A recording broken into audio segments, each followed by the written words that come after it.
講起香港娛樂圈嘅黃金年代，80、90年代真係人才輩出。打開電視機，翡翠台、亞視台輪流轉，日日都有好戲睇。嗰陣時 TVB 同亞視鬥到你死我活，街頭巷尾人人都講緊邊套劇邊個角色。但係時代不斷變化，有啲曾經紅到發紫嘅演員，而家一係淡出咗娛樂圈，一係轉行揾第二春。佢哋有啲人做保險經紀，有啲人炒股票炒樓，有啲人開餐廳賣珠寶，有啲人甚至去咗街頭擺檔賣醬料。每一個背後都有啲令人意想不到嘅轉折。有啲人轉行後仲好成功，有啲人就真係要為咗生活而奔波。今日我哋就嚟講下呢11位昔日巨星而家過緊咩樣嘅生活。1. 關聰。關聰呢個名你可能有啲印象，佢係著名甘草演員關海山，即係人稱蝦叔嘅仔，星二代出身。1970年代佢係 TVB 著名小生，點知之後卻經歷入獄、從商失敗嘅坎坷人生，而家喺台北街頭擺檔賣 XO 醬度日。關聰細個嗰陣喺廣州同爺爺嫲嫲一齊生活，1970年同好朋友孟非一齊偷渡到香港。嗰個年代好多人都係咁樣冒死偷渡，揾更好嘅生活。1972年佢畢業於第一期無線電視藝員訓練班，正式出道，成為70年代 TVB 著名小生之一。第一期訓練班同期都係鄭少秋、杜琪峰呢啲日後大紅大紫嘅人，可想而知嗰期學員嘅質素有幾高。嗰陣時 TVB 啱啱起步，一班年輕演員個個都充滿朝氣，覺得前途無可限量。佢最經典嘅角色係1979年楚留香入面嘅無花和尚。呢個角色原本係夏雨飾演，但係夏雨唔肯剃頭，結果換咗關聰。劇集喺台灣播出之後大受歡迎，關聰喺台灣嘅名聲好響亮，走到邊都有人認得佢。此外仲出演咗楊門女將，飾演飛龍太子、民間傳奇系列、妙察我來也等等。嗰陣時關聰真係紅，片約接到手軟，收入好高，屋企住豪宅，開靚車，仲成日去夜總會同朋友飲酒作樂。佢記得有一次拍完戲收工，一班演員去慶功，包晒成間酒樓，叫咗幾十圍台，真係風光到不得了。1984年關聰離開 TVB 轉去台灣發展，嗰陣台灣娛樂圈好蓬勃，好多香港藝人都過去揾食。1996年拍完電影《鳳舞9天》之後，佢突然息影從商，以為可以靠做生意發達。佢開個餐廳，開個珠寶店，但係全部都以失敗告終。開餐廳嗰陣試過一日虧損幾萬蚊，連廚師嘅工資都出唔到。更加嚴重嘅係1990年代佢捲入地下錢莊案件，俾人指侵害作家臥龍生錢財，而俾人拉去坐監。嗰單嘢令佢嘅名聲受到好大打擊，出獄之後基本上冇乜人敢揾佢拍戲，連以前識嘅朋友都紛紛走晒，電話打過去，對方聽到係佢把聲就掛線。而家72歲嘅關聰定居台灣，從事 XO 醬乾貝醬生意，喺台北街頭擺檔售賣，一日擺檔4個鐘，最高紀錄日進帳1萬幾蚊台幣，月銷售額大概20萬台幣。夏天嘅時候台北好熱，佢企喺街頭曬到成個人黑晒，汗水濕晒件衫。冬天又懶到震，手指凍到僵硬，但係佢每日都堅持出嚟，風雨不改。2025年8月，仲有傳媒影到佢喺街頭賣醬嘅身影，滿頭白髮，皮膚曬到黝黑，完全認唔出係當年嗰個風流倜儻嘅小生。關聰話擺檔唔係因為缺錢。老豆關海山2006年過身之後，喺香港成立嘅信託基金大概有3億港元，佢只係喺屋企袋住無聊。至今未婚嘅佢有一個交往多年嘅紅粉知己陳淑娟，佢自嘲可能因為飾演無花和尚，一路當和尚到而家。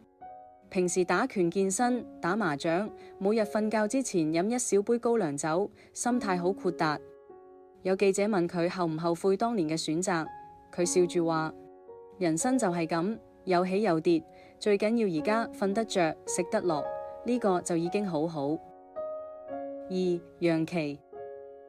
楊琪呢個名識嘅人可能唔係好多，但係佢嘅經歷真係好令人感慨。呢個1984年出世嘅女仔，曾經係香港文藝片女神，拿過金馬獎同金像獎提名，點知最後居然要去做保安維持生計。楊琪本名楊美玲，出身廣告界，畢業於國立台北藝術大學戲劇學系。佢最初係拍廣告出身，曾經演出導演陳果嘅《母親的抉擇》廣告，仲做過雪碧廣告代言人。嗰陣佢個樣清純可人，笑起上嚟有種鄰家女孩嘅感覺。2002年，佢第一部正式演出嘅電影係《魂魄唔齊》，憑住呢套戲，佢獲提名第22屆香港電影金像獎最佳新人獎。嗰年佢先至18歲，好多人都覺得呢個女仔前途無可限量。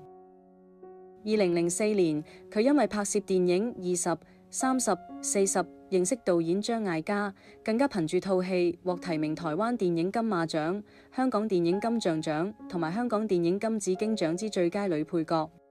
呢個係好大嘅榮譽。嗰陣時，好多人都覺得楊琪係下一個張曼玉文藝片女神嘅接班人。之後佢去咗台灣發展，憑《盛夏光年》喺當地掀起一陣熱潮。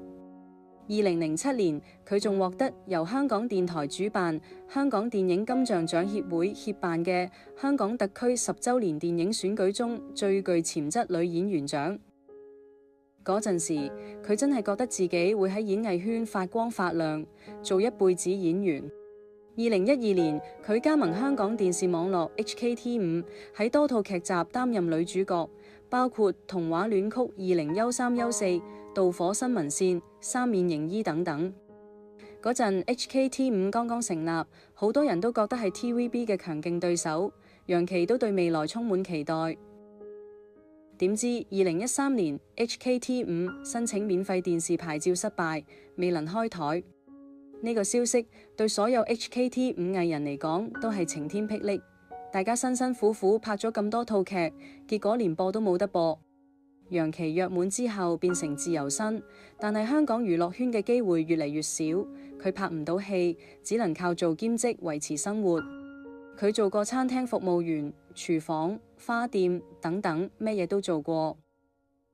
2020年疫情爆發，所有餐廳都關門，楊琪連兼職都冇埋。佢諗住唔想留喺屋企胡思亂想，於是決定去揾份長工。2021年6月，有傳媒拍到佢喺香港一所大學擔任保安員，消息一出，全城譁然。一個曾經攞過金馬獎提名嘅女演員，而家要企喺度幫人睇門口，呢個反差真係好大。好多網民都話可惜，話香港娛樂圈太殘酷，連咁有演技嘅演員都揾唔到食。而家隨住疫情結束，楊琪開始慢慢回歸幕前，喺香港電台拍劇。至於保安嘅工作，就由正職改成兼職。佢仲開始學習幕後工作，話演員好被動，我覺得可以一路學習。而家喺幕後製作公司做製作。入行近20年，楊琪經歷咗好多起跌，但係佢始終冇放棄對演藝嘅熱愛。3. 李宗玲。李宗玲呢個名，而家嘅觀眾可能好陌生，但係喺1988年，佢曾經係 TVB 力捧嘅銀河10星之一，同郭富城、邱淑貞等齊名，仲俾人叫做大馬版梁朝偉。更加鮮為人知嘅係，佢同著名女演員葉童係同父異母嘅兄妹。李宗玲大概1955年出世，1988年入選 TVB 銀河10星，同郭富城、邵仲衡、胡月山、李耀敬、林永嫻、邱淑貞、李婉華、吳永雄、崔家寶齊名。嗰個年代 TVB 大力推新人，銀河10星係 TVB 嘅重點培養對象，個個都覺得佢哋會成為下一代巨星。李宗玲長得高大威猛，五官端正，好多監製都覺得佢可以做男主角。佢代表作包括《傲劍春秋》，飾演楚春新君、龍鳳呈祥、歡樂山城、一夫三妻等等。1994年，佢同李爾紅合作《阿 Sir 早晨》，嗰套劇收視率好高，街頭巷尾人人都講緊劇情。嗰陣時，李宗寧真係覺得自己嘅演藝事業會一帆風順，點知1995年信有明天之後，佢淡出 TVB， 轉拍三級電影。90年代香港三級片市場好蓬勃，好多演員都靠拍三級片揾錢。李宗寧拍咗《三道誘惑》等三級片，但係呢啲戲對佢嘅形象造成好大傷害。觀眾印象入面佢係 TVB 小生，點知而家拍呢啲戲，好多人都覺得佢墮落咗。隨住90年代香港影壇低迷，佢徹底息影。息影之後，李宗寧移民英國投資做生意，以為可以喺外國揾到第二春，點知生意失敗，賠光所有積蓄。佢返嚟香港，發現自己已經離開咗娛樂圈太耐，冇人記得佢，冇人揾佢拍戲。佢試過去 TVB 毛遂自薦，但係人哋話而家已經冇佢嘅位置。佢試過去亞視，亞視話預算有限，請唔起。2019到2021年嘅報道話，佢而家喺香港北角一棟大廈任職保安員，月薪大概休5000港元。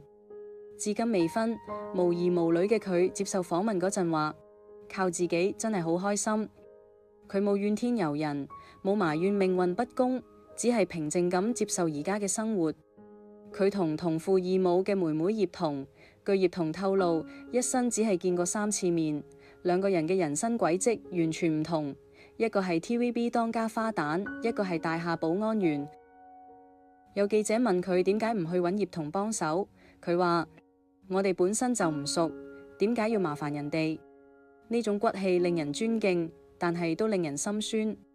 一個曾經同郭富城齊名嘅銀河十星，而家企喺大廈門口幫人開門，呢個反差真係好大。